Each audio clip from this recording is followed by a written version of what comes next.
कथा के मुख्य यजमान श्री जीवनलाल रविंद्र कुमार जी संचेती, श्री विशाल जी संचेती परिवार बेजापुर महाराष्ट्र। एक बार सभी यजमान परिवार के लिए जोरदार ताली बजाकर स्वागत वंदन अभिनंदन। जिन्होंने इस पवित्र पावन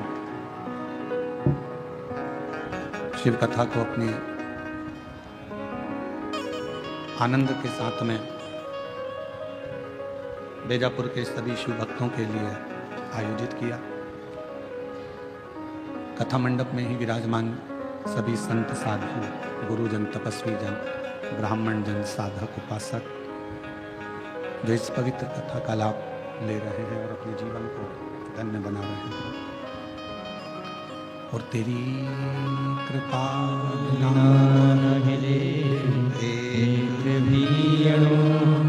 लेते हैं श्वास तेरी कृपा से तनो बखान क्या करूं मैं राखों के ढेर का, चपटी भवोत में अजाना कुबेर का। गंगाधार मुक्ति द्वार ओमकार तू, बोले ओमकार तू, आयो शरण तिहारी शंभु तार तार तू। शिव कथा कह रही है, भगवान शंकर का चरित्र कहता है, शिव पुराण की कथा कह रही है, भगवान का पावन चरित्र कह रहा है। एक मानव की देह, मनुष्य का शरीर, मानव की देह मनुष्य का शरीर, और उस मानव की देह में भगवान शिव की अविरल भक्ति।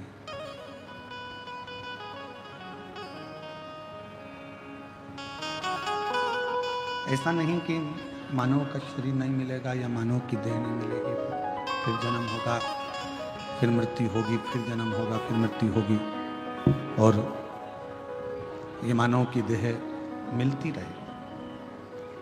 पर उस मानव की देह के मिलने पर यदि भगवान देवाधिदेव महादेव, भगवान शिव की अविरल भक्ति आप और हमको प्राप्त हो जाए, तो ये मानकर चलना कि हमारा मृत्यु लोक में जन्म लेना सार्थक हो गया और हम इस संसार सागर में, भव सागर तक पहुंचने की अपनी एक सीढ़ी बना ली।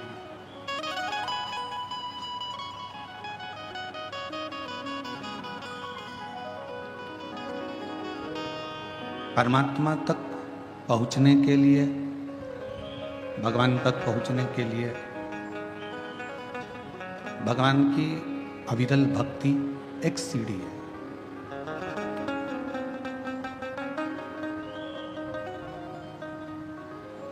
आप जिस भी देवता की आराधना करें, चाहे आप राम जी की आराधना करें, चाहे आप कृष्ण भगवान की आराधना करें, चाहे आप शिव जी की आराधना करें, चाहे आप देवी की आराधना करें, चाहे आप किसी देवता की आराधना करें, पर उन परमात्मा तक पहुंचने के लिए भक्ति, विश्वास, श्रद्धा एक सीढ़ी का काम करती है। और यदि वो विश्वास की सीढ़ी नहीं हो, भक्ति की सीढ़ी नहीं हो, भरोसा नहीं हो, तो परमात्मा तक पहुंचना भी कठिन है। छत पर पहुंचने के लिए सीढ़ी की जरूरत पड़ती है।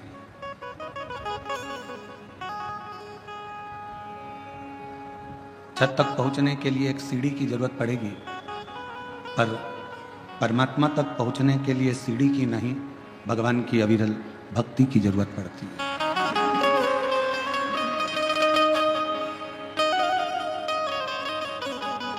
यदि भक्ति अपने अंदर है और वो भक्ति का दिखावा नहीं होता, वो भक्ति का कभी दिखावा नहीं होता, भीतर से परमात्मा को भजा जाता है। श्री शिवाय नमस्तुभ्यं, श्री शिवाय नमस्तुभ्यं, श्री शिवाय नमस्तुभ्यं श्री शिवाय नमस्तुभ्यं श्री शिवाय नमस्तुभ्यं श्री शिवाय नमस्तुभ्यं। यदि छत तक जाना है तो सीढ़ी की जरूरत होगी। आवाज क्लियर नहीं आ रही है, खींच कर बोलना पड़ रहा है, गला पकड़ रहा है।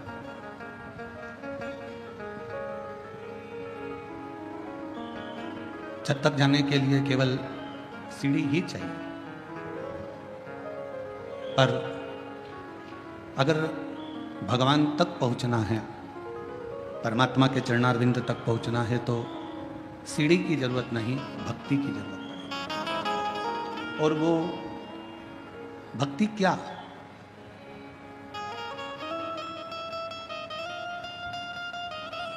मां शबरी अम्बा जब राम जी महाराज के सामने आती हैं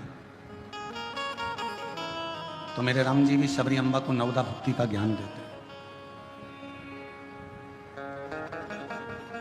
कि प्रथम भक्ति संतन कर संगा और दूसरी रति मम कथा प्रसंग। मेरे राम जी ने मां शबरी अम्बा को सबसे पहली भक्ति कही है सत्संग करना।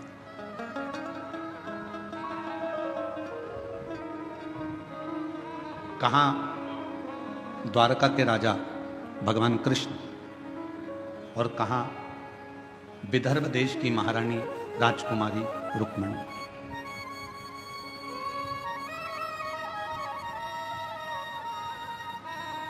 ना तो कभी रुक्मणी जी ने भगवान कृष्ण को देखा था,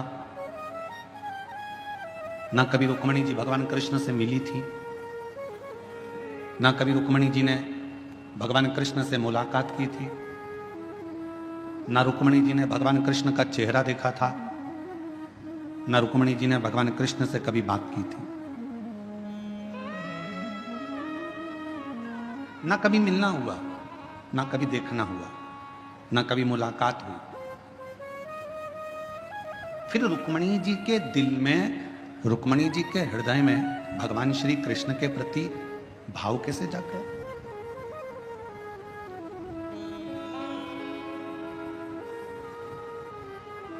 सब्जी लेने जाते हो कभी कभी? उत्तर तो जरा जम के तो बोलो, जाते हो? जाकर पूछते हो सब्जी का भाव? अरे बोलो तो। क्यों भैया बैंगन क्या भाव है? क्यों भैया शक्कर क्या भाव है? क्यों भैया चने की दाल क्या भाव है? क्यों भैया अरहर की दाल क्या भाव है? सब्जी बिना भाव के नहीं मिलती, किराना बिना भाव के नहीं मिलता, फ्रिज बिना भाव के नहीं मिलता, सोना हीरा चांदी बिना भाव के नहीं मिलती, तो भगवान बिना भाव के कैसे मिल सकते? वो बिना भाव के कैसे मिले?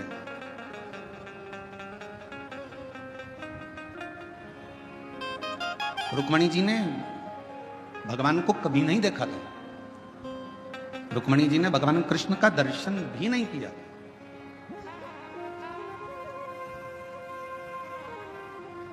ना मुलाकात की, ना दर्शन किया, ना मिले, ना देखा, कुछ भी नहीं। फिर रुक्मणी जी के दिल में भगवान कृष्ण के प्रति इतना प्यार, इतना प्रेम कैसे प्रकट हुआ?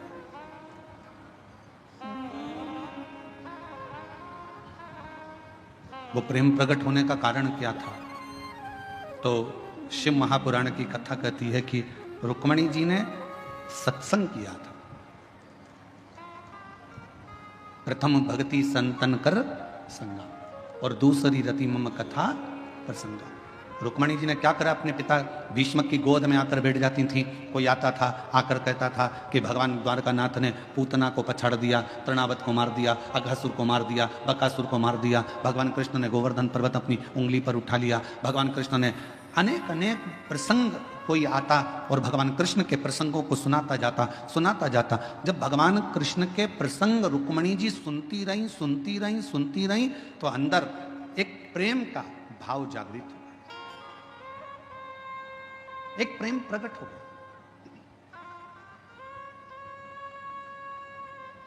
किसी व्यक्ति के बारे में आपसे अगर बार बार कहा जाए ना वो व्यक्ति ऐसा है, वो व्यक्ति ऐसा है, वो व्यक्ति ऐसा है, तो मन में भाव जागृत होगा। एक बार उससे मिले तो अपन देखें तो सही, एक बार चलो। भाव जागृत हुआ। कल हम विशाल संचेती जी से कह रहे थे कि विशाल जी आप 2-4 बार तो कुबेरेश्वर धाम आ गए होगे। तो विशाल संचेती जी कह रहे थे नहीं गुरुजी 2-4 बार नहीं, ना जाने कुबेरेश्वर धाम पर क्या है, मैं 8 से 10 बार कुबेरेश्वर धाम पहुंच गया बाबा के धाम पर।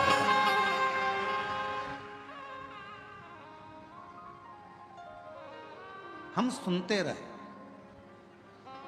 शिव ऐसे हैं, शिव महापुराण की कथा ऐसी है, कुबेरेश्वर धाम ऐसा है, बाबा का धाम ऐसा है। हम बार बार सुनते हैं तो हमारे मन में मिलने की एक आस जागृत हो जाती।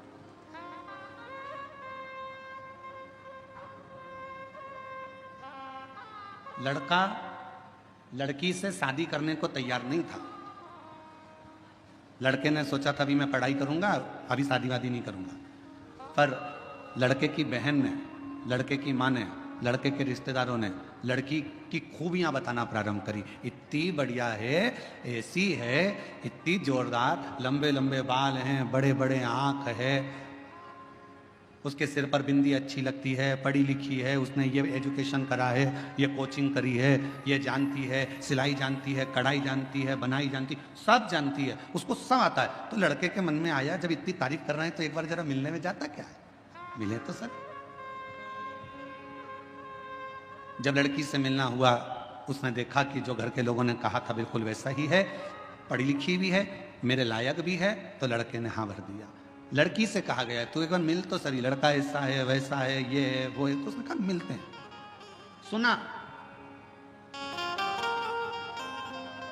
सुना तो प्रेम जागृत हुआ। अब आप लोग क्या कर रहे हो, शिव महापुराण की कथा को सुन रहे हो। किसका चरित्र सुन रहे हो, देवादिदेव महादेव का, भगवान शंकर का। जब शिव जी का इतना चरित्र तुम बेजापुर में सुन लिए, कहीं तुम छत्रपति संभाजी नगर सुन लिए, तुम नासिक में सुन लिए, तुम मालेगांव सुन लिए, जब तुम बार बार शंकर जी का चरित्र सुनते जाओगे सुनते जाओगे सुनते जाओगे तो अंदर से उससे मिलने की तमन्ना बढ़ती चली जाएगी। एक बार जरा शंकर जी से मिलूं तो सही, कि उनकी कथा इतनी सुंदर है तो वो कितना सुंदर होगा, ये विचारणीय बात।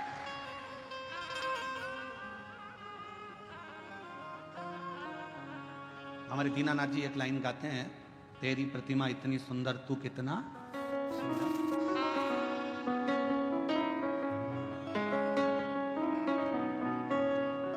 जिसकी रचना इतनी सुंदर वो कितना सुंदर होगा, वो कितना सुंदर होगा। जरा विचार करिए, उसकी केवल कथा सुनिए, केवल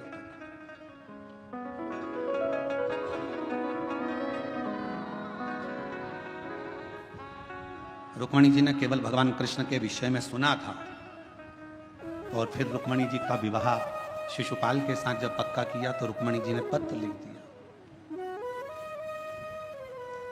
कि सतगुरु मेरो संदेश हरि से जा सुना दे, मेरी नैया अड़ी है मझे पार, गुरु जी उसे पार लगा देना। पत्र लिख दिया, पत्र लेकर ब्राह्मण देवता को भेज दिया। द्वारकाधीश के पास पत्र पहुंच गया। द्वारकानाथ ने कह दिया कि रुक्मणी जी से कह दो कि श्रृंगार करके जगदम्बा के मंदिर पहुंच जाए, मैं तुझे लेने के लिए पहुंच जाऊंगा। रुक्मणी जी ने केवल सुन रखा था, भगवान को देखा नहीं था, पत्र भेज दिया और वो पत्र के माध्यम से भगवान रुक्मणी को लेने के लिए आ गए। शिव महापुराण की कथा भी यही कहती है कि प्रथम भक्ति संतन कर संगा, दूसरी रति मम कथा प्रसंगा। ये दो भक्ति की सीढ़ियां हैं। अगर किसी ने कथा सुनना प्रारंभ कर दी और कथा सुनते सुनते अपना चित्त अपना मन भगवान में लगाना प्रारंभ कर दिया तो समझ लो कि शिव जी को मिलने में देरी नहीं होगी, भगवान शंकर जरूर।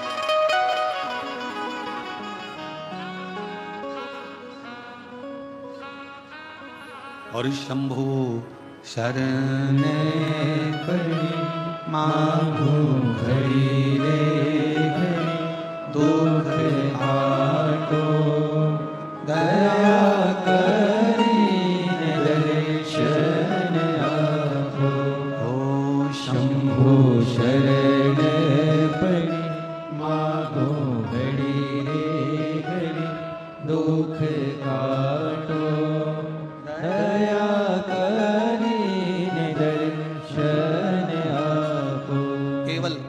कथा को सुनते सुनते, भगवान का भजन करते करते करते करते आप उसके करीब में पहुंच गए।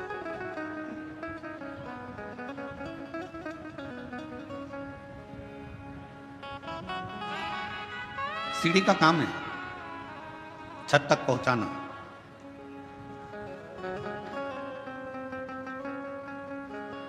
भगवान की कथा का काम है आपको भगवान के चरणारविंद तक पहुंचाना। सीढ़ी केवल आपको छत तक पहुंचाएगी, पर भगवान की कथा आपको भगवान के चरणारविंद तक पहुंचाकर ही रहेगी, परमात्मा तक।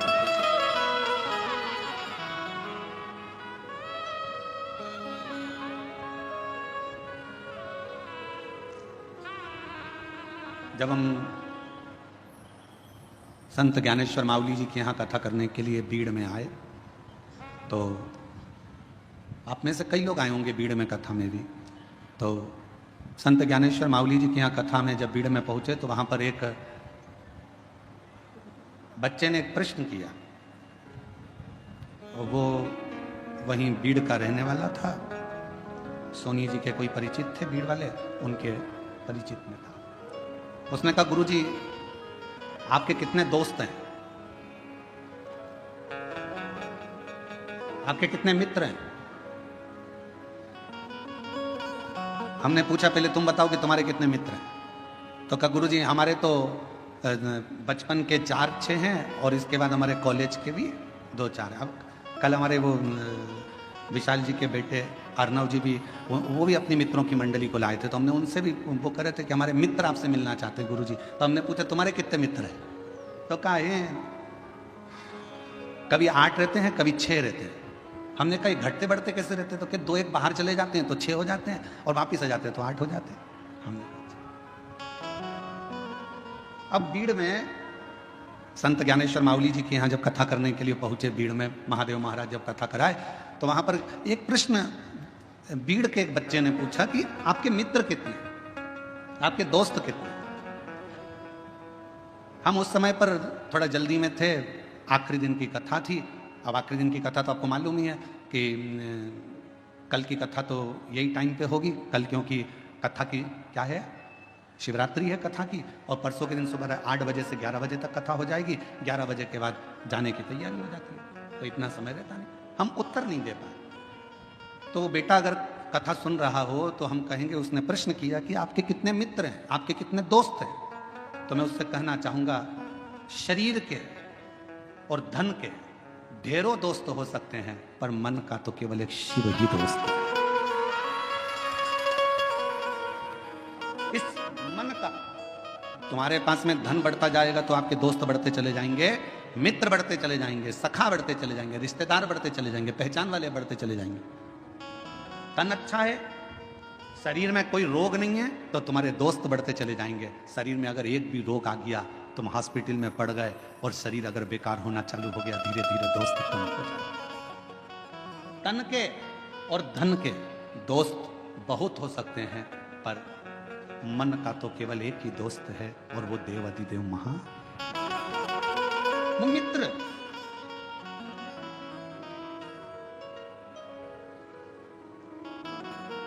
तन के और धन के दोस्त भले तुमको निभाए ना निभाए, तन का मित्र भले तुम्हें निभाए ना निभाए, धन का मित्र तुम्हें निभाए कि ना निभाए, पर मन का जो मित्र होता है, जैसे भगवान कृष्ण के मित्र थे सुदामा।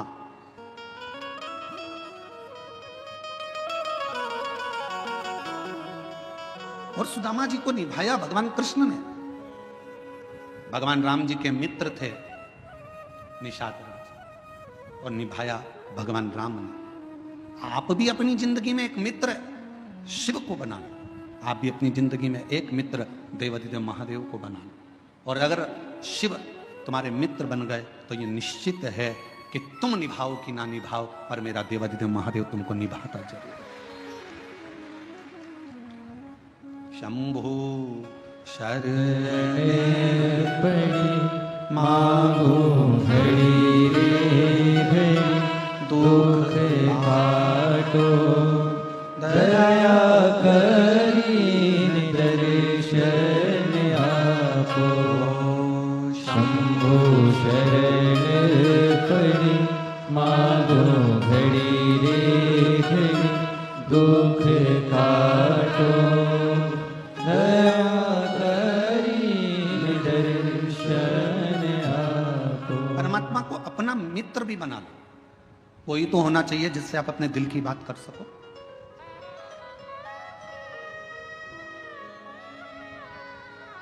और तुम निभाओ ना निभाओ, वो निभाना जानता है।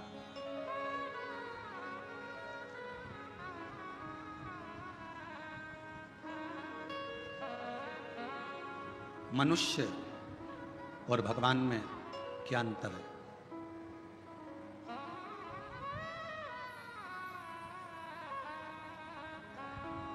मनुष्य और भगवान में क्या अंतर है?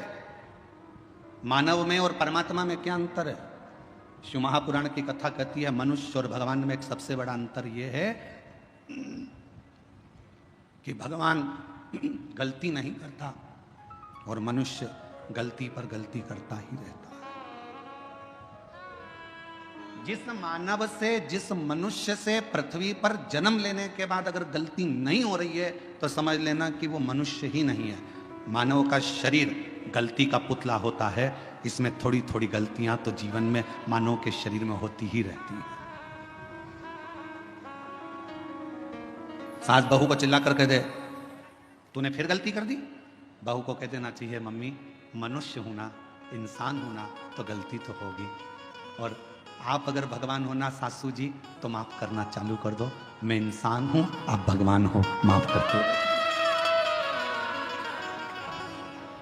आप अगर भगवान हो तो माफ कर दो। और अगर आप भी इंसान हो, आप भी जब बहू बनकर आई थी, जो गलती मैं कर रही हूं आपने भी अपने बहू के जमाने में करी होगी। हो सकता है मैं सोकर लेट उठ रही हूं तो जब तुम नहीं आई थी ना मम्मी, तब तुम भी हो सकता है कि लेट उठती होगी। भगवान हो तो माफ करना सीखो। और अगर मैं जैसी हूं, मैं भी एक गलती का पुतला हूं, आप भी गलती का पुतला हो। गलती मनुष्य से होती है, मेरे से भी गलती हुई है, आपसे भी गलती हुई है, तो अपन एक जैसे हैं। इसलिए अपनी जिंदगी में परमात्मा के भरोसे छोड़ते चलो। जो गलतियां हैं वो परमात्मा माफ करता रहेगा। आप अपने जीवन को जीते चलो, जीवन जियो।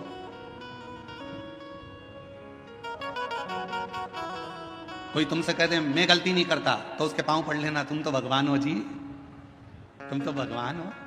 तुम ही में सब कुछ दिखता है। तुम ही राम हो, तुम ही कृष्ण हो, तुम ही शिव हो, तुम ही जगदम्बा हो। जो कहे तुमसे कि मैंने जिंदगी में कोई गलती नहीं करी, समझ लेना उसको पांव पकड़ कर कह देना कि तुम भगवान हो। परंतु हम तो इंसान हैं, आज भी गलती कर रहे हैं और आगे भी गलती करेंगे, क्योंकि मनुष्य का शरीर मिला है ये पूर्ण परमात्मा बनने के लिए नहीं मिला, इंसान को इंसान बनने के लिए मिला। मेहनत करोगे, परिश्रम करोगे, उन्नति की सीढ़ी पर चढ़ोगे, आगे बढ़ोगे तो कोई ना कोई गलती हो जाएगी, ठोकर लगेगी तो संभलोगे।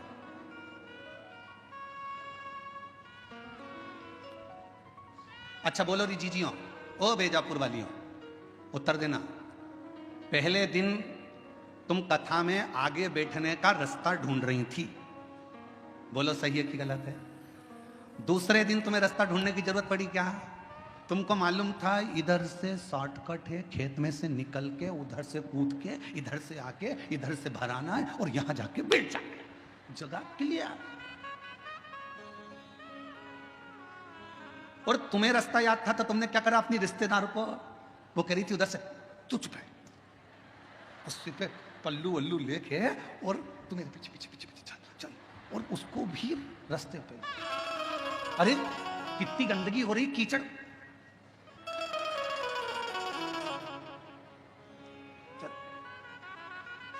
इतनी और घुमाती फिराती कीचड़ में, और उसकी भी चप्पल हो गई कीचड़ में। चप्पल को जानते चूल्हा में, तू चल। और चप्पल रख ली झोला में और कथा में आगे लाकर बिठा दिया। जब दोनों चली तो फिर सहेली ने कहा कितनी जोरदार जगह मिल गई थी ना बैठने के लिए, इतनी अच्छी जगह, ये तो सोचा ही था। अब चप्पल तो जैसी कथा पूरी हुई रोड पे निकली और निकलते सी पानी की बोतल में चप्पल घिस घुसा के तैयार करके पाँव में पहन के फिर पल्लू। अब जरा विचार करिए, पहले दिन जगह ढूंढने में थोड़ा परिश्रम लगा, दूसरे दिन तुम्हें खुद जगह मिल गई, तीसरे दिन तुम अपनी सहेली को भी बिठा ली, चौथे दिन अपने परिवार वालों को भी बिठा ली और जगह तुम्हारे पास हो गई। एक सच्चा भक्त, भगवान शिव का एक परम भक्त ऐसा ही होता है। पहले संघर्ष की जिंदगी जीते जीते मंजिल तक पहुंचता है, फिर सबको उस स्थान तक पहुंचा देता है कि ये स्थान मैंने देखा है, ये शिव का धाम मैंने देखा है, ये भगवान का नाम मैंने देखा है, चलो यहाँ चलकर बैठते हैं, चलो यहाँ चलकर स्मरण करते हैं।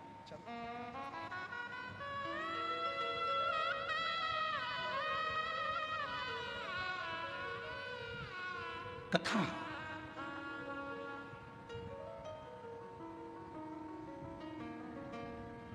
कोई तुमसे कहे कि मैंने जिंदगी में कोई गलती नहीं करी, कह देना तुम भगवान हो, तुम भगवान हो।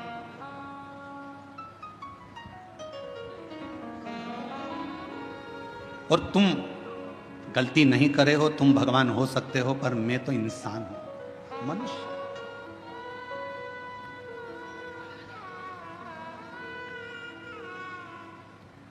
और मानव अगर गलती नहीं करेगा तो गलती करेगा कौन? गलती?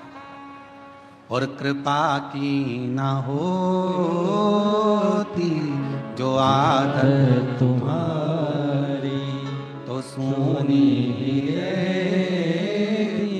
अदालत तुम्हारी, गरीबों के दिल में जगह तुम ना पाते, तो किस दिल में होती इबादत तुम्हारी, तो किस दिल में होती इबादत तुम्हारी, कृपा की न होती जो जो आदत तुम्हारी। तुम भगवान हो सकते हो, पर मैं तो इंसान की इंसान हूं।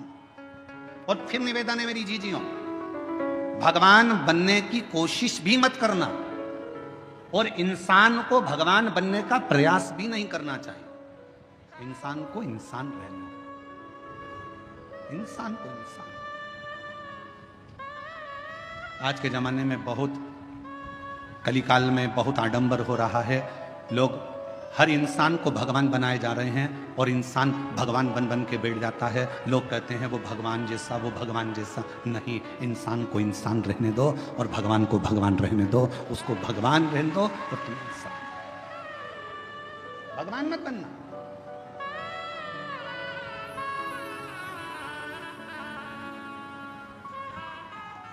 इंसान, उसे इंसान।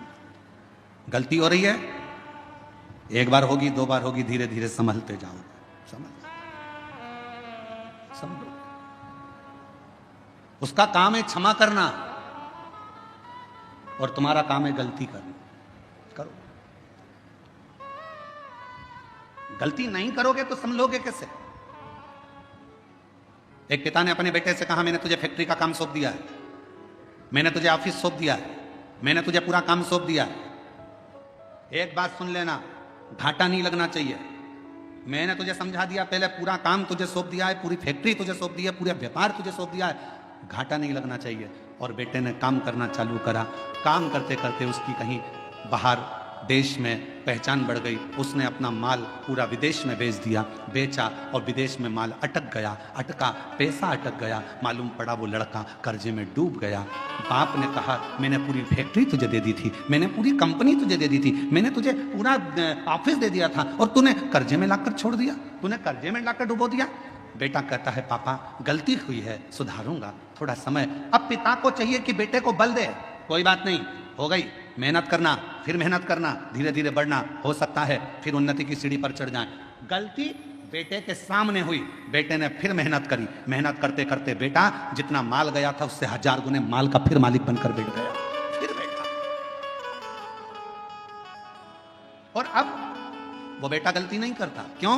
क्योंकि पहले माल भेजने में गलती हो गई थी, पहले ऐसे गलती हो गई थी, अब नहीं होगी। किसी किसी को तो भगवान भी पृथ्वी पर जन्म देने के बाद सोचता है, इसको तो भेजना ही नहीं था तो अच्छा था। मालूम क्या था कि इतनी निंदा, इतनी बुराई, इतनी चुगली, इतने अपशब्द, इतनी गाली, इतना आड़ा टेढ़ा बोलेगी। इतना अपशब्द बोलेगा, ऐसा रहेगा, दिन भर बेकार काम करेगा, लोगों का दिल दुखाएगा, तो भगवान भी सोचता है इसको एक बार तो जन्म दे दिया, अगली बार नहीं भेजना इसको, चाहे कुछ भी हो जाए, इसको 94 तरह के नरकों में पटक देना, पर पृथ्वी पर मत भेजना इसको। इतना झूठ, इतना छल, इतना प्रपंच, इतनी गलत शब्द, इतना अपशब्द, इसको पृथ्वी पर मत भेजना। अब भेज दिया। और कृपा की न होती जो आदत तुम्हारी, तो सोनी ही रहती अदालत तुम्हारी। गरीबों के दिल में जगह तुम न पाते, तो किस दिल में होती इबादत तुम्हारी, तो किस दिल में होती इबादत तुम्हारी। हो जाए गलती, हो जाए तो कोई बात नहीं, पर भगवान नहीं बनना अपन को, अपन इंसान के इंसान। सत्संग, कथा, स्मरण भगवान के करीब में लेकर जाता।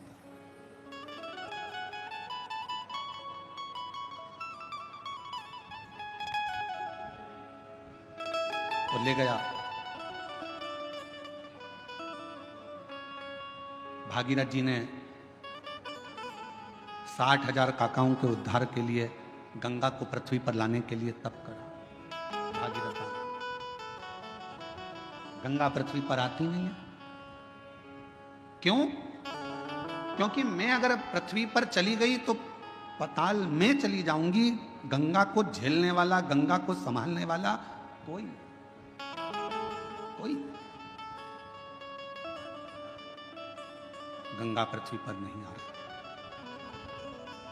भागीरथ जी ने फिर तप करा, फिर साधना करी, फिर उपासना करी, और भागीरथ बाबा ने फिर निवेदन करा गंगा जी से कि आपको पृथ्वी पर आओ, पृथ्वी पर आओ। गंगा जी मना करती है, मैं नहीं, मुझे संभालने वाला भी तो कोई चाहिए। भागीरथ जी ने पूछा कि आप पृथ्वी पर नहीं आओगी तो मेरे काकाओं का उद्धार कैसे होगा, मैं क्या करूं कि आप पृथ्वी पर आ जाओ। तो गंगा मैया ने भागीरथ जी से कहा कि एक बार किसी सदगुरु की शरणागति में बैठकर थोड़ा सा सत्संग कर लो, तुम्हें कोई ना कोई तो राह मिल जाएगी। भागीरथ बाबा गुरु बाबा के पास जाकर बैठ गए। गंगा आने को तैयार है, पर मैंने गंगा मैया कह रही है कि मुझे झेलेगा कौन, मैं किससे प्रार्थना करूं। तो संत सदगुरु ने कह दिया कि सत्संग में बैठे हो, इतना याद रखना कि गंगा को झेलने के लिए एक ही है जो झेल सकता है। वो कौन? तो कहा गंगा को झेलने के लिए जिसने अपने पूरी तप और साधना को पूरी जिंदगी में करता रहा हो, वही गंगा को झेल सकता है। और वो देव अधिदेव महादेव है जो गंगा को अपने मस्तक पर झेल सकता है। इसके सिवाय कोई गंगा को झेल पाए ये किसी के बस की बात नहीं है।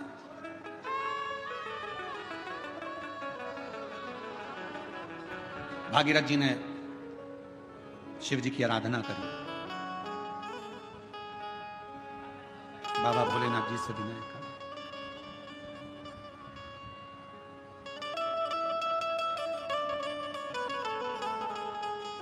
महादेव नमन चरणों में स्वीकार कीजिए, सबका किया है मेरा कल्याण कीजिए, उद्धार कीजिए। हे त्रिपुंडधारी, हे त्रिशूलधारी, हे त्रिपुंडधारी, हे त्रिशूलधारी। चरणों में तेरे बाबा जी पावन है चारों धाम, तेरी देव करते वंदना पूजे सीताराम, तेरी देव करते वंदना पूजे है सीताराम।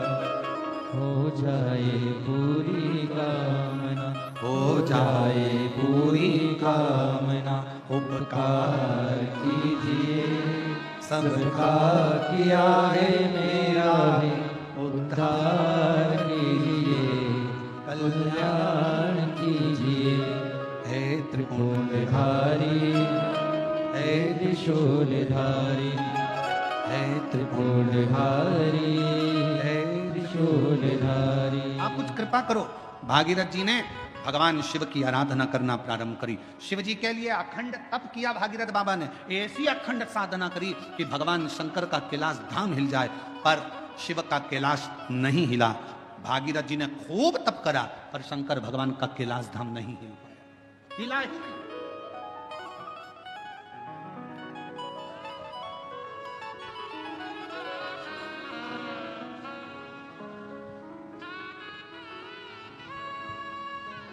शिवजी तुम्हारे तप से, शिवजी तुम्हारी साधना से, शिवजी तुम्हारी तपस्या से जितनी जल्दी प्रसन्न नहीं होते, शिवजी उतनी जल्दी एक लोटे जल से प्रसन्न हो जाते हैं। और फिर निवेदन करूंगा, सावन का महीना लगते से ही मेरी जीजियों से निवेदन है, एक लोटा जल नहीं, कितना, 2 लोटा जल, दोनों हाथ में भरा हुआ। घर से निकलो तो 2 हाथ में हो, बाहर निकल कर भले फिर एक के ऊपर एक रख लो, मना नहीं, पर शंकर के मंदिर में जब पहुंचो, दोनों हाथ में जल हो और शिव जी के ऊपर दोनों धार एक साथ, बाबा के धार जल की 2 एक साथ लगना चाहिए और शिव जी से अपने मन की प्रार्थना करना चाहिए, शिव स्वीकार करो।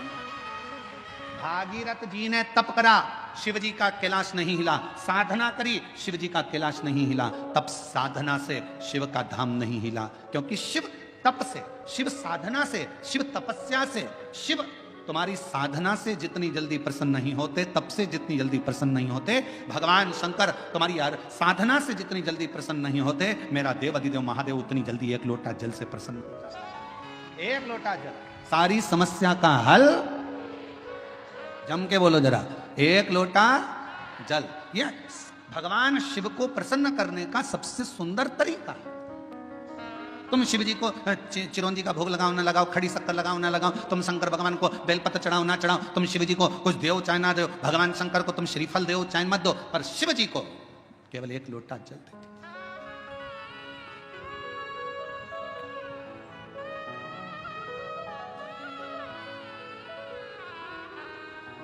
छत्तीसगढ़ में एक बहन ने एक प्रश्न लिख के भेजा था कि भगवान के मंदिर में नारियल क्यों तोड़ा जाता है।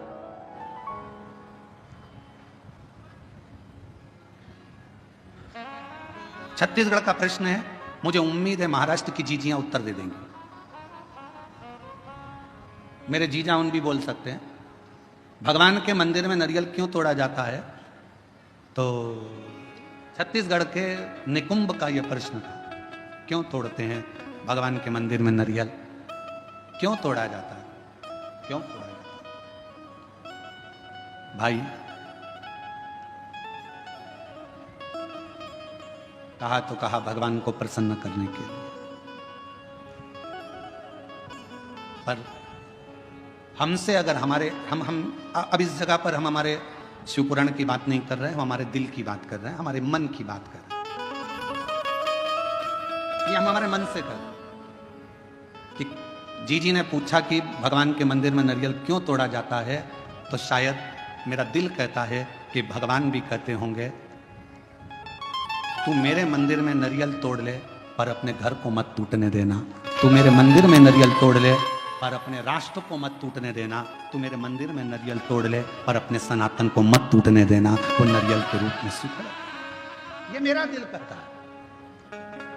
किसी को गलत लगे तो मैं क्षमा चाहता हूं इस बात के लिए, पर मेरा मन कहता है कि मेरा शिव कहता होगा, मेरे राम कहते होंगे, मेरे हनुमान कहते होंगे, मेरे भगवान कहते होंगे कि मेरे सामने तू नारियल तोड़ ले पर अपना घर मत टूटने देना, मेरे सामने तू नारियल तोड़ ले पर सनातन धर्म मत टूटने देना, मेरे सामने नारियल तोड़ ले पर हिंदू धर्म मत टूटने देना, और मेरे सामने नारियल तोड़ ले पर मेरे राष्ट्र को मत टूटने देना। मुझे स्वीकृत है।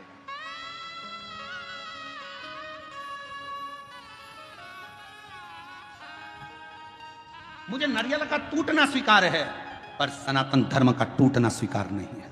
मुझे नारियल का टूटना स्वीकार है पर मेरे हिंदू धर्म का टूटना स्वीकार नहीं है। मुझे नारियल का टूटना स्वीकार है पर अपने भारतवर्ष को टूटना स्वीकार नहीं है। मुझे ये चलेगा। तो मेरा दिल कहता है कि भगवान, नारियल टूटने का एक क्रम, शुभ कार्य में नारियल क्यों फोड़ा जाता है कि जो भी तकलीफ हो, कोई कष्ट हो, मेरा बाबा स्वीकार करना, ये हमने इसको दे दिया, जो भी था उसको प्रदान कर।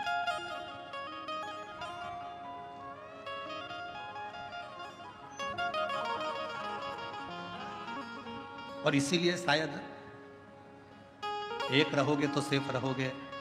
शायद दुनिया के लोगों के लिए नारा इसीलिए एक बाबा ने दे दिया उत्तर प्रदेश के,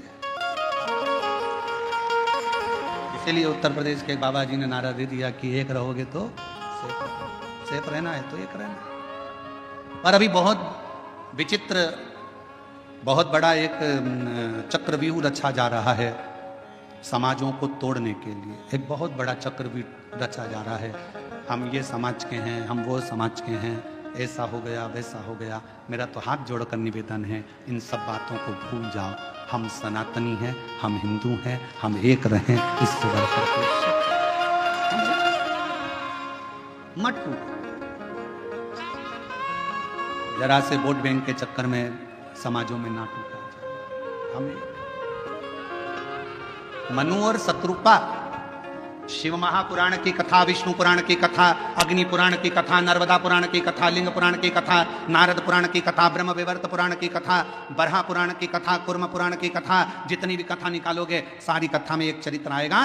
ब्रह्मा जी सृष्टि की रचना भगवान शिव के कहने पर करते हैं। सृष्टि की रचना करने पर ब्रह्मा अपनी जंघा से मनु शत्रुपा को प्रकट करते हैं और वो मनु और शत्रुपा की संतान आप और हम आज तक हैं। एक ही संतान है, मनु और शत्रुपा की औलाद आप और हम हैं। हमें यह पैदा नहीं करा गया कि तुम ब्राह्मण थे कि क्षत्रिय थे कि वैश्य थे कि शूद्र थे। उसने तो हमें मनुष्य बनाकर पैदा करा था, भगवान ने अपना बनाकर पैदा करा था। और जब भी माँ और बाप अपने बच्चे को जन्म देते हैं तो ये सोचकर जन्म देते हैं कि मेरा बेटा एक दिन मेरा नाम रोशन करेगा, एक दिन मेरा बेटा मेरे पद चिन्हों पर चलेगा। भगवान अपने माता पिता अपने बच्चे को इसलिए जन्म नहीं देते कि मेरा बेटा कोई ऐसा कार्य करेगा, गलत कार्य करेगा, बेकार करेगा। ना ना ना, वो उसने जन्म अच्छे कर्म के लिए दिया,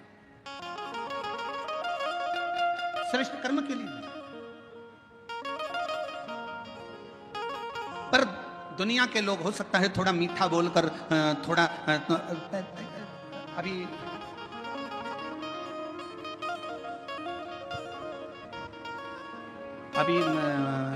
बहुत अच्छे अच्छे फल आ रहे हैं बाजार में, बहुत अच्छे अच्छे आ रहे हैं। उसमें से एक मैंगो, आम, जामुन,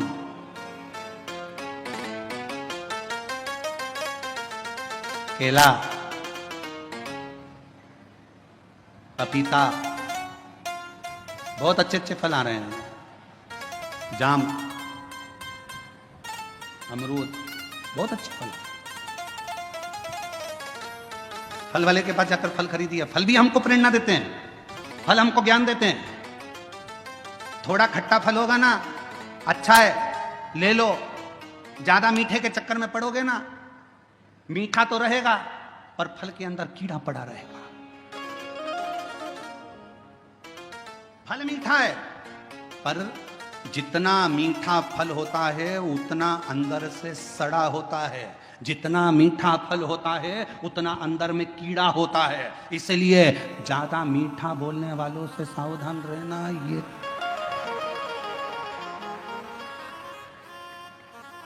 सावधान इंडिया, सावधान। पपीता, दुकान वाला कह रहा बहुत मीठा, बहुत मीठा, बहुत मीठा। तुम लेके आ गए, अंदर से सड़ा था। आम इतना मीठा, इतना मीठा। थोड़ा खट्टा आम लाती ना, सड़ा नहीं देता, क्योंकि जिसकी बाड़ी थोड़ी सी कड़वी रहती है ना, उसके अंदर खटास में अंदर कीड़े नहीं रहते। मुंह से बोल दिया सफाचट, एक बार बोल दिया, बेकार लगे अच्छा लगे, क्योंकि खट्टा खट्टा है, जो है, कड़वा कड़वा है, जो है। पर मीठा फल अंदर कीड़ा बैठा रहता है, मीठा फल अंदर से सड़ा रहता है। इसलिए थोड़ी सावधानी रखना।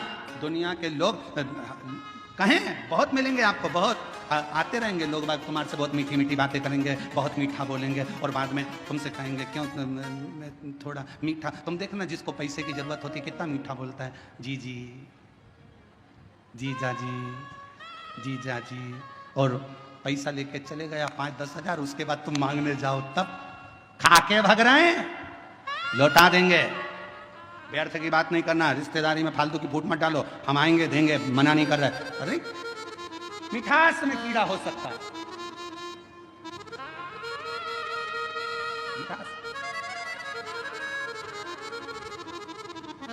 पर खटास में कीड़ा नहीं हो सकता। सावधान रहें, थोड़ा सतर्क रहें। सतर्क होना जरूरी है।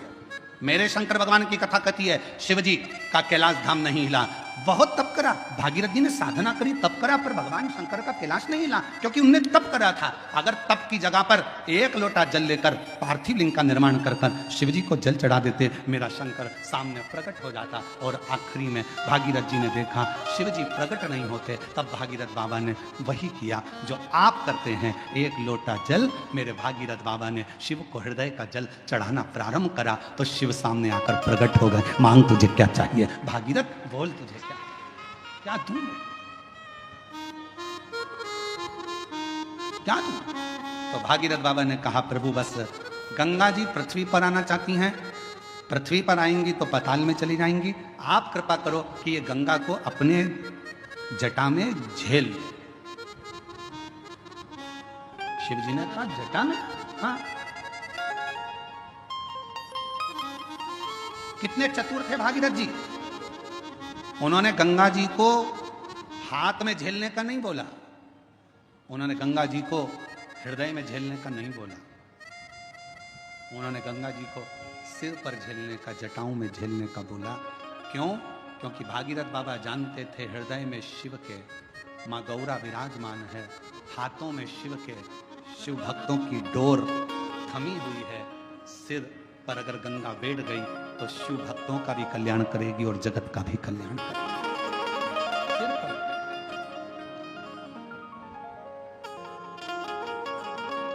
और मैया ओ गंगा मैया, मैया ओ गंगा मैया, मैया गंगा मैया, मैया ओ गंगा मैया। ये जगत का कल्याण करने वाली गंगा, जगत का उद्धार करने वाली गंगा। फिर किसी ने एक बार प्रश्न किया था, क्या शिवजी को गंगा का जल अधिक प्रिय है? शंकर भगवान को गंगा का जल अधिक प्रिय है? तो शिव महापुराण की कथा कहती है शंकर भगवान को तुम अपने घर का जल चढ़ा दो, शंकर भगवान को तुम्हें जो जल मिले वो चढ़ा दो, क्योंकि शंकर के ऊपर जब जल चढ़ता है, चढ़ते से ही वो जल गंगा जल बन जाता है। अलग से गंगा जल की जरूरत शिव को नहीं, शिव को अलग से गंगा जल की जरूरत नहीं। तुमने चढ़ाया वो जल अमृत बन गया। हम तो कई बार लोगों से कहते तुम्हारे बच्चे की तबीयत खराब है, तुम्हारे बच्चे को तकलीफ है, डॉक्टर को दिखाओ। तुम्हारे घर में अगर किसी को तकलीफ है, डॉक्टर को दिखाओ। वो जांच का बोले जांच कराओ, दवाई का बोले दवाई खिलाओ, और उसके साथ एक काम जरूर करो, डॉक्टर का इलाज भी करवाओ, साथ में एक कटोरी में जल लो और जल लेकर भगवान शिव का मंत्र का उच्चारण करो। नमः शिवाय, नमः शिवाय, षडाक्षर मंत्र बोल लो, ओम नमः शिवाय, या त्र्यंबक मंत्र बोल लो, और या त्र्यंबक मंत्र ना तो श्री शिवाय नमस्तुभ्यम मंत्र का जप करते जाओ, करते जाओ। 108 बार जप कर कर जो जल है वो अपने बच्चे को थोड़ा थोड़ा पिलाना प्रारंभ करो, या उस जल से उस बच्चे के शरीर पर लगाना प्रारंभ करो। वो जल भी सिद्ध हो जाता है मंत्रों की प्रबलता। डॉक्टर को भी दिखाओ, डॉक्टर का भी इलाज करवाओ, दवाई दे दवाई खिलाओ, जांच का बोले जांच करा, पर साथ में शिव पर करा हुआ विश्वास, मंत्रों का उच्चारण, शिव तत्व का नाम सुख प्रदान करता है। एक पत्र है, अच्छा है।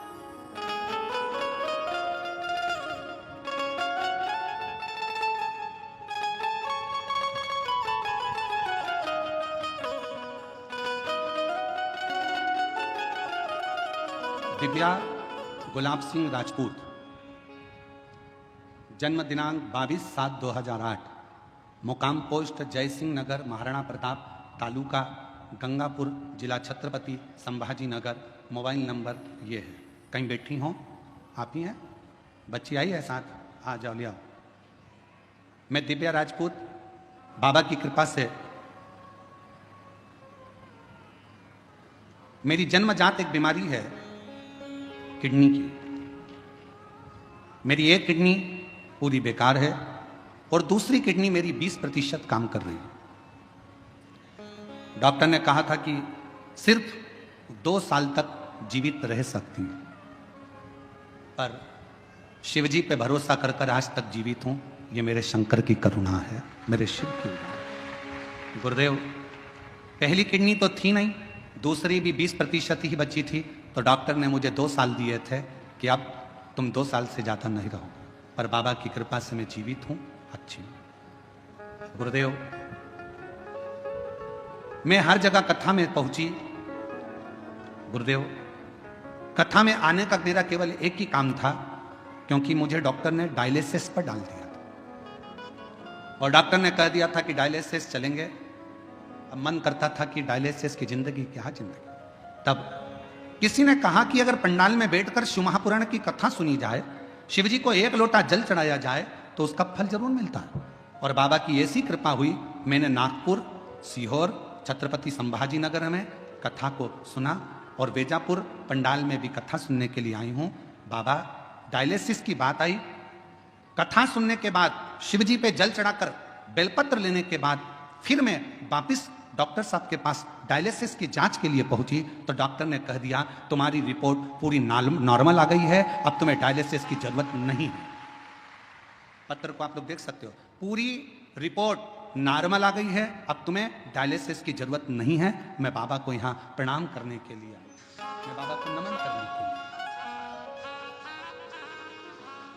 और तेरी कृपा का क्या है भरोसा, कब किस पर हो जाए, जरा सी हम पर कर दो, हो जरा सी हम पर कर एक दो। पत्र और अच्छा मेरी कृपा का क्या है भरोसा, कब किस पर हो जाए, जरा सी हम पर कर दो, हो जरा सी हम पर कर दो। मुकाम गंगा सागर नामदेव, धूलिया डोंगर गांव, तालुका पाथरी, जिला परभणी।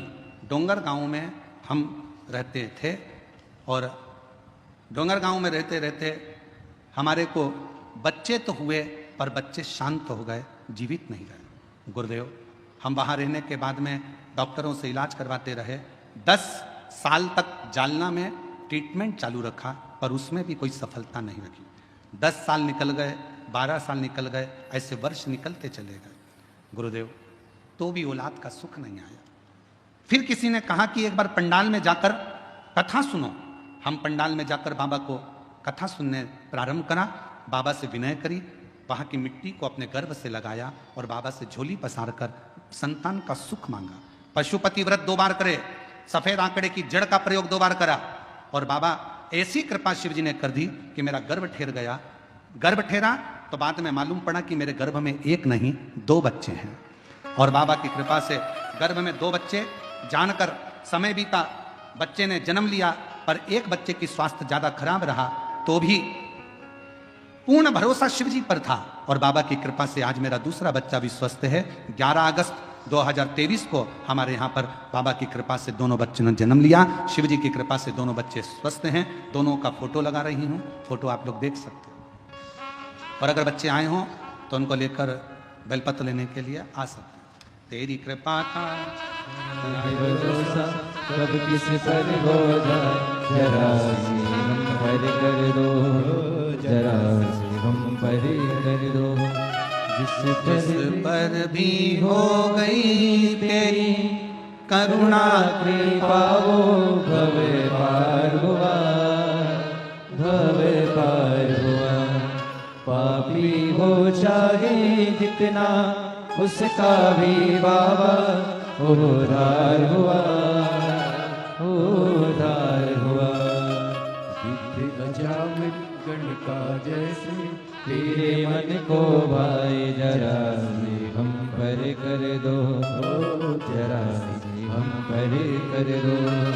बेटी की एक किडनी तो जन्म से ही नहीं है, दूसरी किडनी 20% खराब हो गई थी। डॉक्टर ने 2 साल जीवित रहने का बोला था। बाबा पे भरोसा करती करती कथा सुनना, और अभी कथा में आने से पहले 15 दिन पहले जांचें कराई। शिव जी की कृपा से किडनी ने काम करना प्रारंभ करा और अब रिपोर्ट नॉर्मल हुई। शिव की कृपा, शिव शंकर शंकर। और जिस पर भी हो गई करुणा कृपा, वो भव पार हुआ, भव पार हुआ। पापी हो चाहे जितना, उसका भी बाबा उद्धार हुआ, उद्धार हुआ।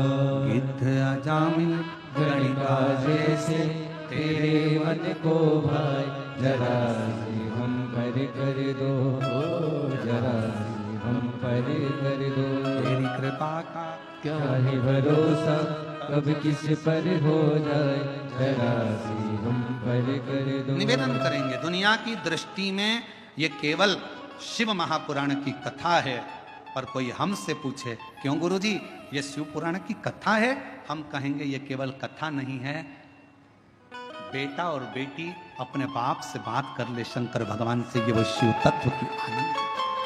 इसे कहो।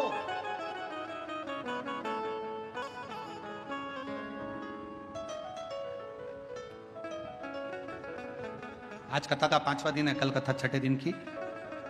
कल की कथा को हम लोग शिवरात्रि कहते हैं और 7वें दिन की कथा सुबह 8 बजे से 11 बजे तक हो जाएगी। बाबा से तुम आए हो इतनी दूर से बोलने के, टीवी पर तो कथा सुनते ही हो, पर पंडाल में अगर आए हो तो उससे अपने दिल की बात कहकर जाना। बाबा सब दुख काटना, तेरे चरणों की प्रीत देना, भक्ति देना, विश्वास देना और अंदर शक्ति देना कि मैं आगे बढ़ता चले जाऊं और तेरे चरणों का स्मरण करता चले जाऊं। उससे विनय करो।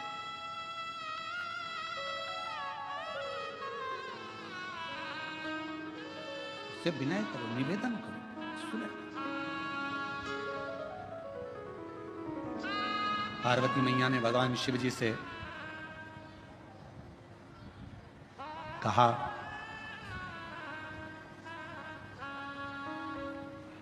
आप गंगा जी को सिर पर क्यों लिए हो,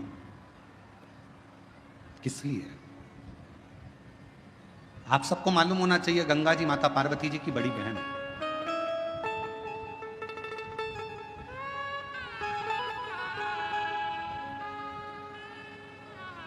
जितना प्रेम माता पार्वती जी भगवान शिव से करती थी, उससे दुगना प्रेम मां गंगा शंकर जी से करती थी। दुगना प्रेम मां गंगा शिव जी से करती थी।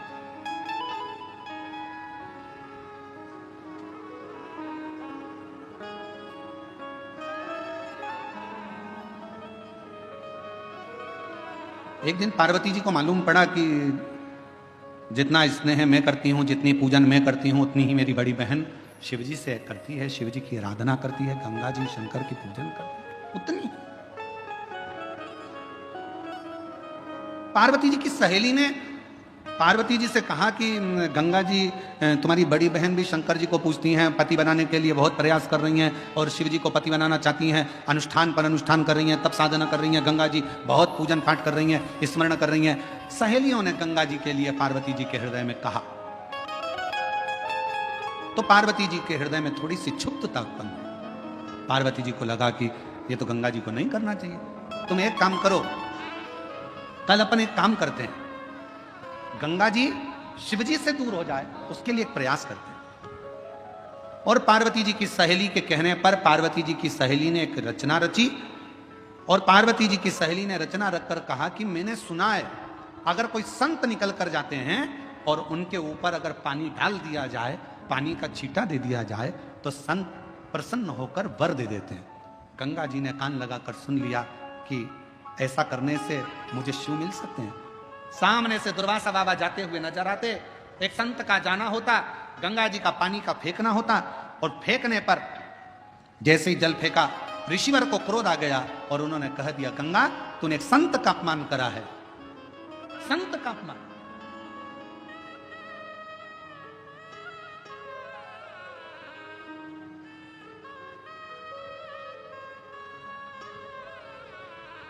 गंगा जी ने हाथ जोड़ लिया,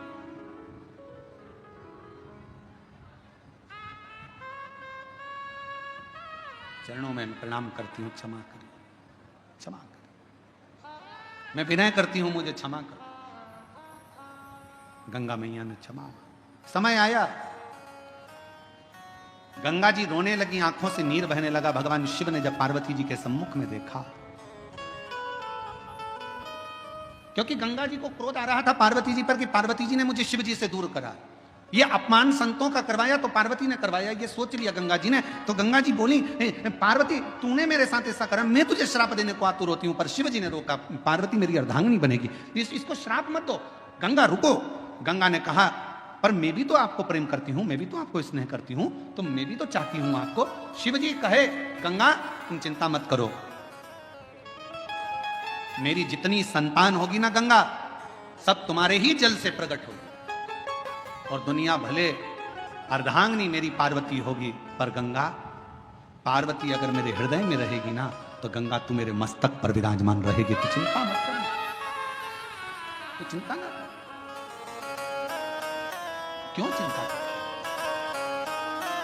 और भगवान शिव, भगवान ओघड़ रानी शंकर, भगवान भागीरथ जी के कहने पर गंगा मां को अपने सिर पर लेने को आतुर।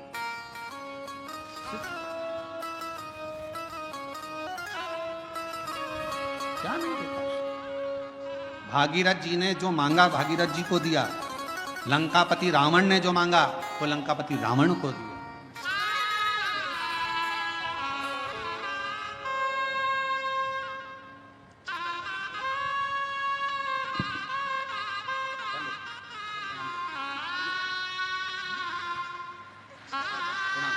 प्रणाम करो, चलिए प्रणाम करो, हाथ जोड़ो, प्रणाम करो, प्रणाम करो, प्रणाम चलो जाओ, प्रणाम करो, प्रणाम करो। और तीव्र हुआ।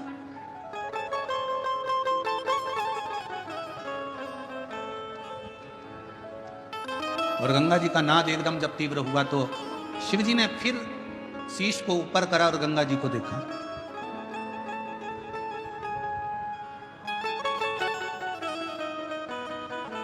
और जैसे ही गंगा भगवान शिव के जटा के करीब में आ गई, तब गंगा एकदम शांत हो गई, एकदम मौन, एकदम।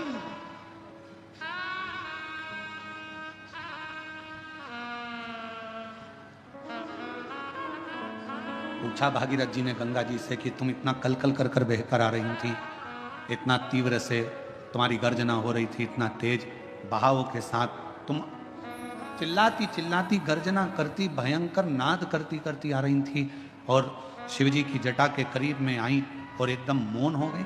तो गंगा जी ने भागीरथ बाबा से कहा, मुझे मालूम नहीं था कि जो मुझे अपनी जटा में झेल रहा है वो कोई साधारण नहीं है। उसके करीब में जाते से ही एक मौनता धारण करने पर सब कुछ प्राप्त हो सकता है। वो शिव, वो शिव।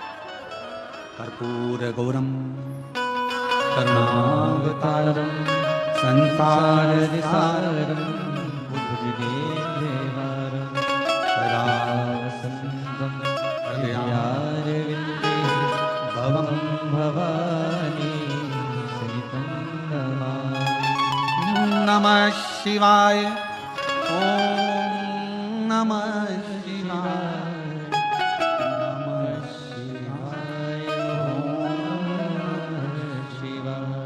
कर्पूर गौरम करुणावतारं संसारसारं भुजगेन्द्रहारं नमः शिवाय, ओम नमः शिवाय, नमः शिवाय,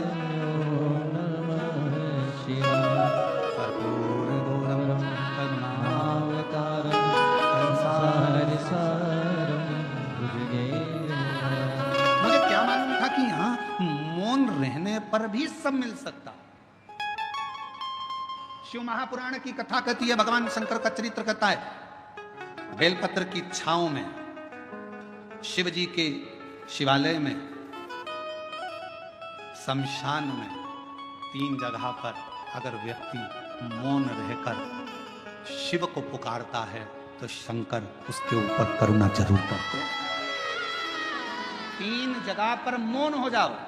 बेलपत्र की छांव में जब पहुंचो तो थोड़ी देर शांति से चुप बैठकर, अपने हाथ में माला हो तो ठीक, ना माला हो तो कर की माला हो, कर की माला भी ना हो तो घट की माला हो, भीतर से अंदर से ओम नमः शिवाय, ओम नमः शिवाय, नमः शिवाय, शिवाय ओम नमः भीतर की शिवाय। माला से उसको पुकारो।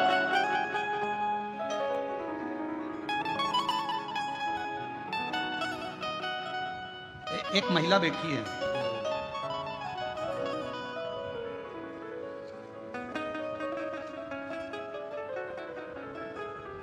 मेरा नाम गोकुल ताराचंद जी राठौड़, मुकाम पोस्ट तहसील, कन्नड़ जिला छत्रपति संभाजी नगर की रहने वाली हूँ।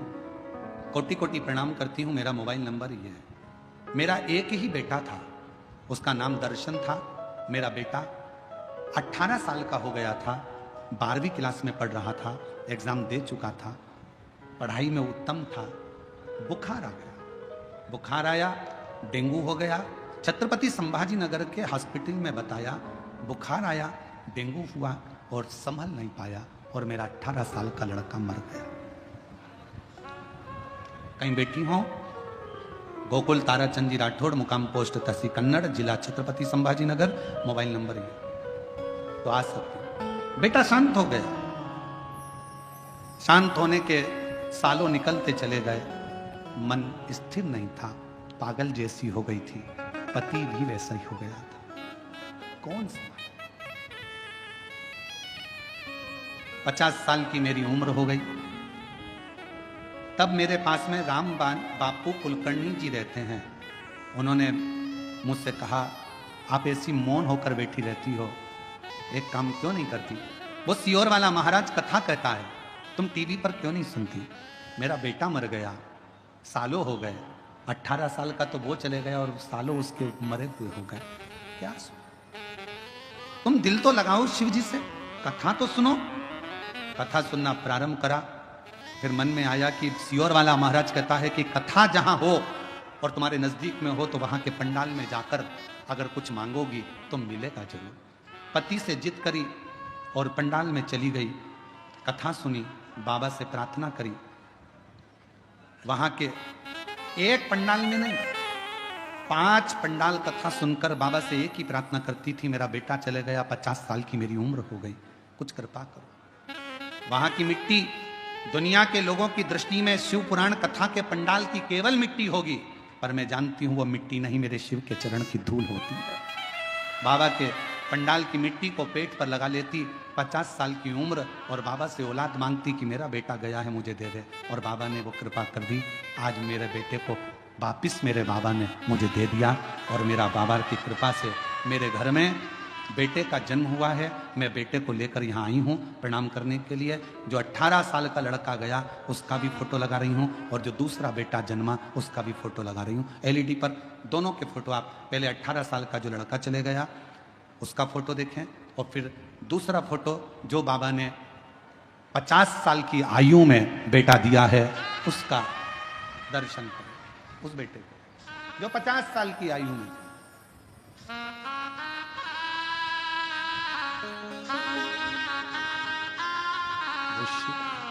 शिव फूलों की कलियों में, काशी की गलियों में, तेरे बिना कुछ कहे ना, तेरे बिना भी क्या जीना हो, तेरे बिना भी क्या जीना हमारे, तेरे बिना भी क्या जीना ओ शंभु रे, तेरे बिना भी क्या जीना। फूलों की गलियों में, काशी की गलियों में, फूलों की गलियों में, काशी की गलियों में, तेरे बिना कुछ कही ना, तेरे बिना भी क्या जीना ओ शंभु रे, तेरे बिना भी क्या जीना ओ बाबा रे, तेरे बिना भी क्या जीना। ये वार्ता वो जीजी लिख रही, मेरी उम्र 50 की, कैसे देगा वो? पर खाली ना जाता कोई दर से तुम्हारे, जो जैसा आया, जिस भाव से आया। ये कथा का पंडाल नहीं, मेरे बाबा का निज निवास है। शिव पुराण कथा में शिव जी ने तुमरुका जी की साक्षी में चंचुला देवी को वचन दिया है। चंचुला पृथ्वी पर जहां शिव महापुराण की कथा कलयुग में होगी, मैं 12 ज्योतिर्लिंग छोड़कर, कैलाश छोड़कर 7 दिन वहां निवास करूं, मैं वहां निवास करूं। और जो जैसी भावना लाया वो ऐसा ही भर पाया, नहीं खाली उसे लौटाया, वो मन ही मन हर्षाया। और कर दिया माला माल का शिवारे ने, खा दिया भंडार काशी वाले ने। कर दिया माला माल का शिवारे ने, लुटा दिया भंडार काशी वाले ने। तो जिस भावना से आया, जैसी भावना उसकी, उस भावना से शिव मिला उसको। अब इतनी लाखों की भीड़ में पंडालों में जगह नहीं है, लोग बाहर बैठे हुए हैं, गाड़ियों पर चढ़े बैठे हैं, जगह नहीं, रोडों पर बैठे हो। इतनी लाखों की भीड़ में आपके अंदर क्या है, क्यों आए हो, क्या मांगने आए हो, क्या लेने आए हो, शिव से क्या कहने आए हो, हमको थोड़ी ना मालूम, हमको नहीं। पर आप जिस भावना से आए हो, जिस भाव से तुम पहुंचे हो, शिव वो देता है।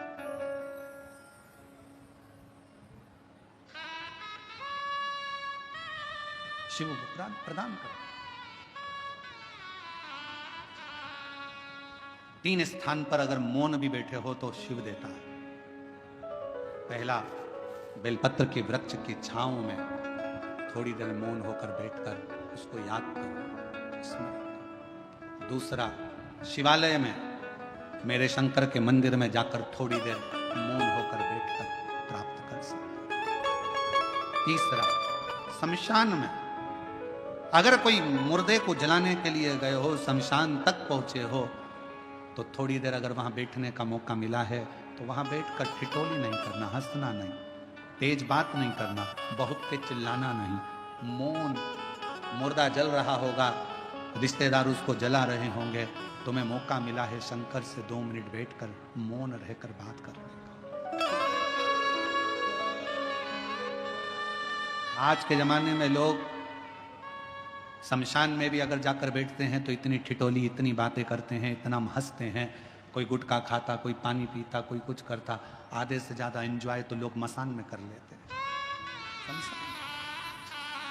मौका मिले, सेवा करने का मौका मिले तो कथा, अगर आपके नजदीक में शिव पुराण की कथा हो रही है, सेवा करो। जैसे कई माताएं पानी की बोतल लाती हैं, कोई पाउच लाता है पानी का, कोई टॉफी लाता है, कोई बिस्कुट लाता है, कोई खाने का सामान लाता है। हम इधर रोड से आते हैं, हमने देखा कि वहाँ पर राजस्थानी माहेश्वरी समाज की ओर से स्टॉल लगा हुआ है, लोगों को कभी खिचड़ी कभी पोहा बांट रहा है। इधर तो हम गए नहीं तो हमको मालूम नहीं, 4-5 रोड है, हम कोई एक ही रोड से, जजमान हमारे को जिस रोड से ले जाते हैं वहीं से चले जाते हैं। हमने देखा और ये विश्वास कहता है, जैसे इधर राजस्थानी महेश्वरी समाज स्वल्पहार बांट रही है, तो मेरा मन कहता, मेरा विश्वास कहता है कि जितनी रोड होगी, सब रोडों पर कोई ना कोई समाज किसी ना किसी रूप में सेवा जरूर कर रही है।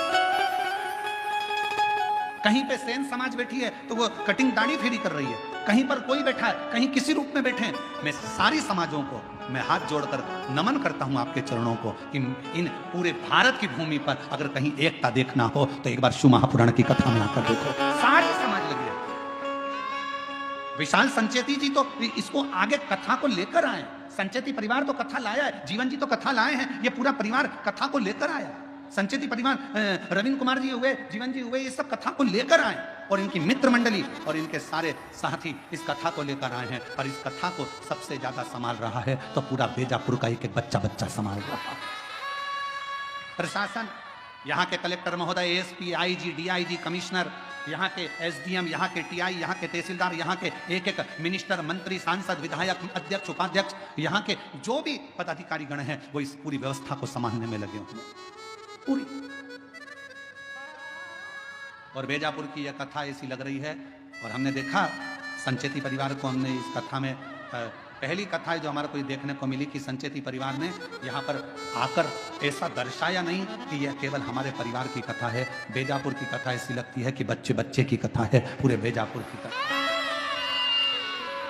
और मैं श्री विशाल संचेती जी को इसके लिए धन्यवाद देता हूँ, बहुत बहुत साधुवाद देता हूँ। ये लगा नहीं कि केवल एक व्यक्ति या एक परिवार की, यह सबकी है शिव उपासना। पार्वती जी की कथा कर रही है, बेलपत्र की कथा कर रही है। बेलपत्र के वृक्ष के नीचे भी अगर बैठो तो तुम शांति से 2 क्षण मौन होकर उस शिव को याद करो।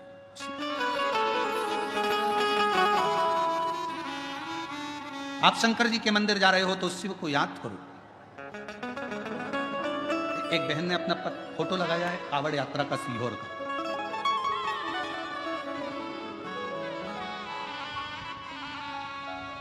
कावड़ यात्रा का उसने फोटो लगाया है बहन ने, और सीहोर की कावड़ यात्रा का फोटो उसने पूर्व का लगाया, और उसने पत्र में लिखा, मैं वैशाली दिलीप शर्मा, सुख शांति नगर बेजापुर की रहने वाली हूँ। कहीं बैठी हो तो आ सकते हैं एक बेलपत्र लेने के लिए। मैं दिलीप शर्मा, वैशाली दिलीप शर्मा, सुख शांति नगर बेजापुर की रहने वाली हूँ। मेरा मोबाइल नंबर ये है। कुबेरेश्वर धाम में कावड़ चढ़ाने का क्या फल मिलता है, कोई मुझसे पूछे। आपने मामा जी और भाई के साथ 2023 में बाबा की कावड़ चढ़ाने के लिए सीहोर आई थी। मन में अपने दोनों बेटों की उज्जवल भविष्य की कामना लेकर आई थी। आप कथा में कहते हो कि सीहोर की प्रदोष की जो कावड़ चलती है और बाबा को जो जल चढ़ाया जाता है, जो मांगा जाता है, वो मिलता है। मैं उस कावड़ में पहुंची, मैंने अपने दोनों बेटों के लिए जो जो मांगा मेरे बाबा ने उस कावड़ में मुझे दिया। मेरा बड़ा बेटा MBBS डॉक्टर बन गया और दूसरा बेटा मेरा IT इंजीनियर बन गया, और बाबा की कृपा से 1 साल के अंदर बाबा ने मुझे इतना दे दिया कि कोई कमी नहीं छोड़ी। ये सीहोर की कावड़ का एक प्रताप है। और हम तो आपको भी निमंत्रण देंगे, जितने टीवी पर कथा सुन रहे हैं, 6 अगस्त को प्रदोष के दिन की कावड़ सुबह 9 बजे बाबा की भराएगी सीहोर से। सीवन नदी, मां सीवन का जल कुबेरेश्वर धाम तक जाएगा। दिल से बाबा का कावड़ के 2 लोटे, 1 डंडा, केसरिया वस्त्र, केसरिया साड़ी, पुरुष वर्ग श्वेत वस्त्र या केसरिया वस्त्र पहनकर बोल बम बोल बम बोल बम बोलते बोलते शिव को जल दोनों हाथ से समर्पित करो। और पूरे महीने में अगर आप कभी भी सावन के महीने में सीहोर जा रहे हैं तो वहां का जल भरकर शिव को समर्पित करें। आप अगर उस कावड़ में ना आ सके तो सावन का पूरा महीना ही कावड़ का है, जब जाओ तब समर्पित करें शिव को। राजी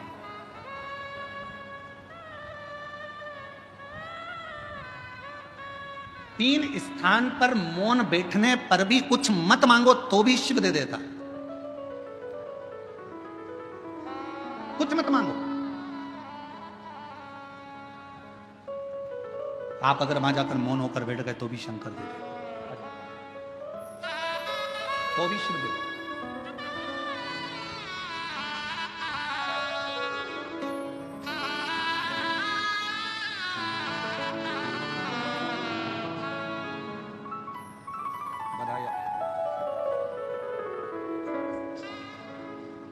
शिव तत्व की प्राप्ति क्यों ना।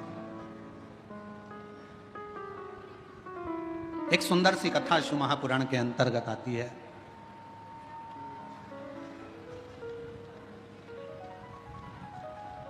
शिव कथा कहती है, मां जगतजननी जगदम्बा अंबा भवानी मां दुर्गा शिव जी के नेत्र बंद करने पर एक बालक ने जन्म ले लिया था, जिस बालक का नाम अंधकासुर हो गया। पार्वती जी ने उस बच्चे को अपनी गोदी में ले लिया। ये मेरा पुत्र है, ये मेरा बेटा है। समझाया, भगवान शंकर ने बहुत समझाया कि देखो पार्वती, ये तुम्हारा पुत्र नहीं है, इसको समुद्र में डाल दो। पर पार्वती जी मानती नहीं। दुनिया में एक मां एक ऐसी होती है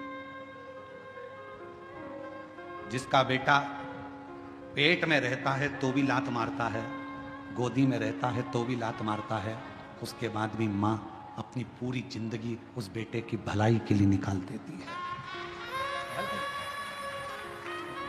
केवल जगत में, इसलिए पूरी दुनिया में मां की बराबरी परमात्मा भी नहीं कर सकता। परमात्मा से भी अगर कोई बड़ी सीढ़ी है तो वो तुम्हारी घर में रहने वाली बूढ़ी मां तुम्हारी मां है। वो सीढ़ी को पहचान।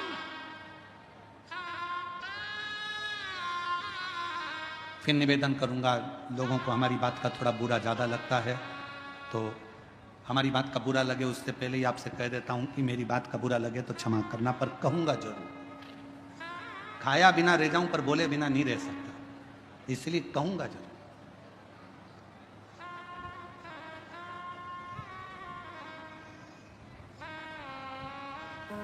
कि जिस घर में माँ बाप की इज्जत नहीं होती, उस घर में देखना कभी बरकत नहीं होती। जिस घर में माता पिता का सम्मान है, माता पिता का जिस घर में सम्मान, और फिर कहूं, पत्नी अगले जन्म में मिलेगी, बच्चे अगले जन्म में मिलेंगे। तुम जो जन्म लोगे हर जन्म में तुम्हें पत्नी भी मिलेगी। वो कहते ना, तुम गधा भी बनकर पैदा हो गए तो पत्नी मिलेगी, कुत्ता भी बनकर पैदा हो गए तो भी पत्नी मिलेगी, बच्चे भी मिलेंगे, खाने को भी मिलेगा, पीने को भी मिलेगा। पर हर जन्म में जो माँ इस जन्म में मिलती है वो हर जन्म में नहीं मिलती है। माँ एक बात, इज्जत करो, सम्मान करो, सत्कार करो। थोड़ा ऊंचा नीचा बोल भी देना तो उसके वचन का बुरा मत मानो, बहुत प्रसन्नता में जवाब दो उसको, माँ है। अंधकासुर को गोदी में ले लिया मेरे शिव जी ने, मेरी पार्वती जी ने, और कहा ये मेरा पुत्र है। शंकर भगवान कह रहे हैं ये नेत्र बंद करने के बाद हुआ, इसको फेंक दो। नहीं, माँ माँ होती है।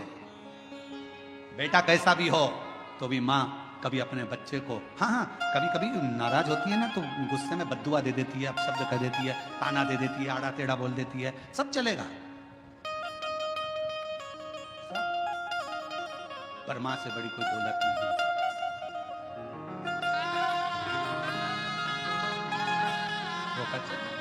माँ बच्चों की जान होती है, माँ बच्चों की जान होती है। वो होते हैं किस्मत वाले जिनकी माँ होती है।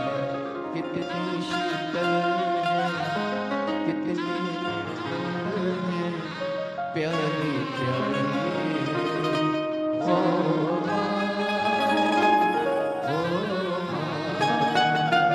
ध्यान रखें अपनी जिंदगी में, मायका पिता के नाम से नहीं होता, मायका माँ के नाम से चालू होता है। मायका मेरी माँ का घर है, और मायका कब तक है? जब तक माँ जीवित है तब तक मायका। गर्व करना कि मेरी माँ है, मेरी मम्मी बैठी है, माँ है।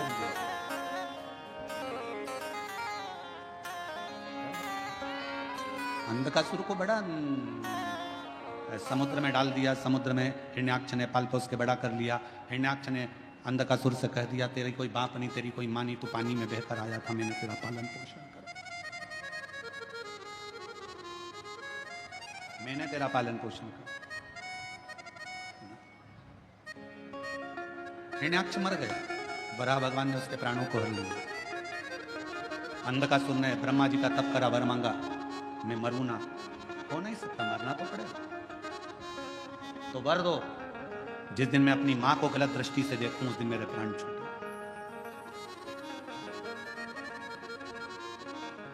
शिव पुराण की कथा कहती है, जिंदगी में मनुष्य के हाथों से ऐसा कोई दिन नहीं निकलता जिस दिन मनुष्य के हाथ से कोई पाप नहीं होता।